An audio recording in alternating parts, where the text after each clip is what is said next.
বছরের পর বছর সৈয়দনা আদম আলাইহিস সালাম এবং হাওয়া আলাইহিস সালাম আল্লাহর কাছে ক্ষমা চাইলেন, আল্লাহ ভুল করে নিষিদ্ধ গাছের ফল খেয়েছি, তুমি মাফ করে দাও। আল্লাহ বললেন, আদম কয়েকটা কালিমা শিখিয়ে দেব, এই কালিমাগুলো পড়ে আমার কাছে দোয়া করো, আমি কবুল করে নিব। আল্লাহু আকবার। আল্লাহ শিখিয়ে দিলেন আর বললেন, আদম পড়া, রাব্বানা যালামনা আনফুসানা ওয়া ইল্লাম তাগফির লানা ওয়া তারহামনা লানাকুনান্না মিনাল খাসিরিন। ও আল্লাহ, জুলুম করেছি নাফসের উপর, ভুল করেছি, অন্যায় করেছি, আপনি যদি ক্ষমা না করে দেন আমরা শেষ হয়ে যাব, আমরা হালাক হয়ে যাব, ক্ষতিগ্রস্তদের মধ্যে শামিল হয়ে যাব, ঠিক কিনা?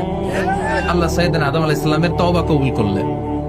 উনার কাজ হচ্ছে তওবা কবুল করা, আমাদের কাজ গুনাহ করা, শয়তানের কাজ ওয়াসওয়াসা দেওয়া, আল্লাহর কাজ খালি মাফ করা।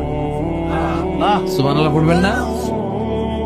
তাকাব্বালাল্লাহু তাওবাতা আদম ফি ইয়াউমিল জুমআহ।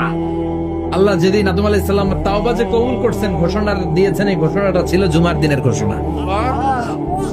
আবার সাইয়েদনা আদমকে যেদিন রূহ কবজ করে আবার নিয়ে যাওয়া হয়, ওই দিনটাও ছিল জুমার দিন। পড়েন সুবহানাল্লাহ।